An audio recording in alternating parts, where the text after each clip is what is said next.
What is going on, Mavs fans? Welcome into another episode of Mavs Latest. And on today's show, really on all shows this week, pretty much, we're going to be having some interesting conversations. And I know we normally do Fanfare Friday, but we're going to be having, like I said, some conversations. So drop those comments down below, and we'll just kind of use this off week to get our feelings out there. Instead of waiting for Friday, we'll pick one or two each time. And one of the first things that I want to talk about is for the team tank guys, because I'll be honest, over the weekend, I had so many friends try and convince me that we should tank. You know, we're 9-16, and everybody keeps telling me about the one draft pick that we have and how we need to capitalize on it. And I understand that. I really, really do. But my counter to them, and I was actually able to change some of their minds by asking a couple of simple questions. And I'm going to ask the Team Tank guys these same simple questions. Do you think the Mavericks, without Anthony Davis, we've already seen what they do without Anthony Davis, so we're going to trade him away for nothing, which I don't want to do. I want him to build up his trade stock and then actually get some legitimate pieces back for him. But unfortunately, my friends are like, no, we need to sell the team, fire sell on everybody that's not Cooper Flagg and Ryan Nembhard. Get rid of everybody else. Let's go full tank mode. Let's go full rebuild. We can do this. We need to capitalize on our one pick. Now, I don't think we're going to do that. I think that would be foolish of us. We can't even trade PJ. So Ryan Nembhard, PJ Washington, Cooper Flagg, there's your core. We would end up probably keeping Musa Cisse. He'd be out there playing for us. And we would need a power forward or nobody probably wants Caleb Martin, so Caleb Martin would be out there. So Caleb Martin being out there alone would probably tank us. But we were having serious conversations, and I was asking them, like, so if we trade AD because we just take peanuts for him, is the Mavericks without Anthony Davis worse than the Washington Wizards? And of course, the answer was no. And then, were they worse than the Pelicans? And the answer was no. Yes, these teams have beaten us, but we've shown that we are a better team. We can beat some of these top teams, even without AD. We're in the running against them. And had the ball bounced our way, we should have beaten some of these top teams. So then let's step it up a little bit. Are we better than the Clippers? Yes. Are we better than the Kings? Yes. Are we better than the Jazz? Yes. But that's kind of where we're hitting right now. Then on the flip side, are we better than the Pacers? Yes. Are we better than the Nets? Yes. Are we better than the Hornets? Yeah. Are we better than the Bulls? Yeah. You know, you start looking at this, and even, again, we've seen what this team is without AD. Now imagine the team without AD getting Kyrie Irving back, because that supposedly is going to happen at some point this year. So you're telling me that this team is going to tank, and at tank mode, we're still going to be getting a 8th, 9th, maybe at best 7th pick. And are we really okay with that? We're going to tank our lottery to be in a position for a 7th pick. And that's going to be the running mate for Cooper Flagg, is the 7th pick. And it could be done.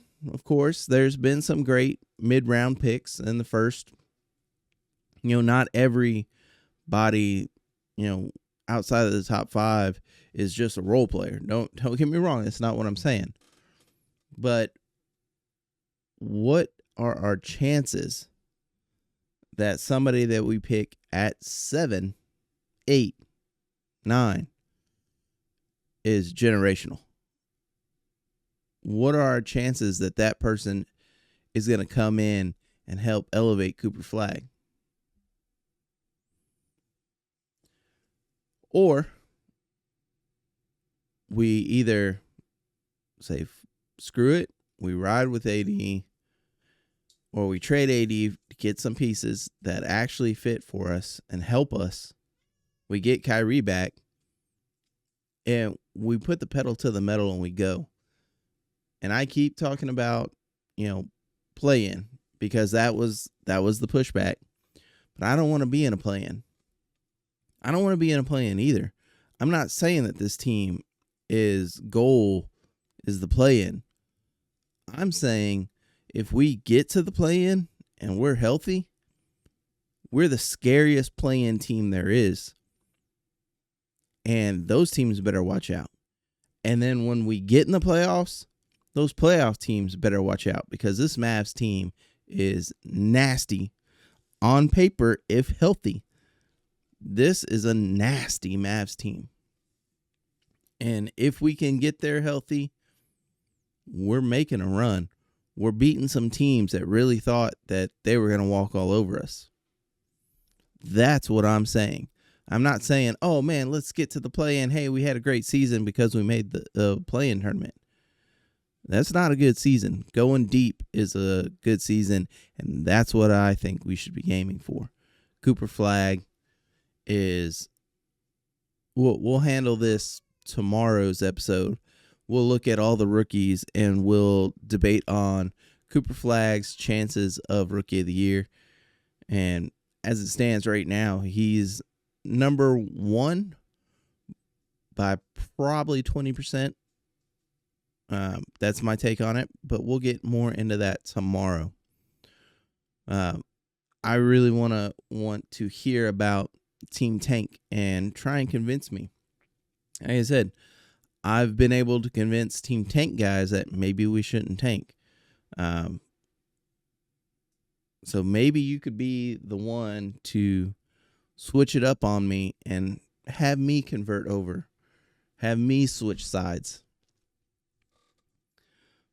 Now, one of the things that I will admit to is if we don't figure something out with Ryan, who's got 30, 31, 32 games left that he can play for us because he's on a 2-way contract. If we don't figure something out with that and Kyrie doesn't come back, well, then we got some issues, because then it's back to the D-Lo and B-Will running our offense. And nothing against B-Will. He's done great. But I think he needs to be that spark plug off the bench and doesn't need to be our starter. And as much as I wanted to root for fucking D-Lo, and I really thought he was going to come in and buy into this team and buy into being a point guard, unfortunately, it's just not in his DNA. He is like B-Will, this like spark plug point guard who should honestly be a shooting guard. He's just too small to be a shooting guard. And unfortunately, it just doesn't work for us. I think he should be a part of the trade package, or at least traded himself to get us something back. Because there are teams that are going to want him. We've already talked about that in previous episodes. There's already teams that have shown interest in him. So we need to explore those options and see what we can get. Especially when Kyrie comes back, we're going to have this logjam. Kyrie Irving, Ryan Nembhard, B-Will, D-Lo. We've got 4 point guards that, are a little on the small side for shooting guard. Hardy as well. We saw the last game, we saw D-Lo, B-Will, Hardy all out there. And that is not what I want to see out there personally. I don't know about y'all. I think the small ball era was dumb. I think running 3-point guards out there is dumb.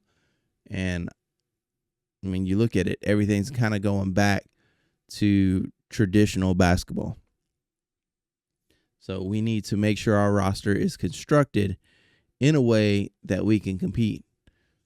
I mean, OKC, Houston, all the top Western Conference teams are building their rosters in that fashion. But let me know what you guys think. Again, guys, it's going to be a long week of no basketball. We do not play until we play the Nets, who, again, they're 6-17. So that's a team that we better beat. And if we do beat that team, we are going to be 10-16. Right now, we're only a half game back from Portland. You know, the Trailblazers are 9-15. We're 9-16. We pick up this win against Brooklyn, we're in the 10th spot. We're there in that play-in position. So, Phoenix is 13-10. We're 5 games. No, I'm sorry. Yeah, 5 games back from Phoenix, the 7th spot, with still 65% of the season still to go. Over half of the season still to go. So you're telling me we can't make a run? Try and get that 7th spot. Home court advantage in the play-in. We don't have to play 2 play-in tournament games. We can play 1 play-in tournament game. And then we're in the 7th spot, so we don't have to face OKC right off the bat. We can get that playoff mentality going. And I don't know about y'all, but Dirk, Coop, playoff runs, lightning in a bottle time. You know, I'm a very, very optimistic Mavs fan. I try not to be a delusional one. I get that way sometimes, but I try and stay pretty level-headed. But I look at this roster on paper, and even if we trade AD, if we get the right pieces back for him, because we know what we need, if we get the right pieces back for him, 100% think that this is a winning team. Let me know what you guys think down in the comments below. And again, I'll be reading every day, and you might find yourself in the video, your comment in the video. We may touch on a few things. We'll still do Fanfare Friday, of course, but I'll need you guys' help getting through a week of no Mavs basketball for us to react to. So some fun conversations coming your way. So whether this was your first time, your next time, make sure it wasn't your last time. Hit that subscribe button down below, and I'll see you guys tomorrow. Peace.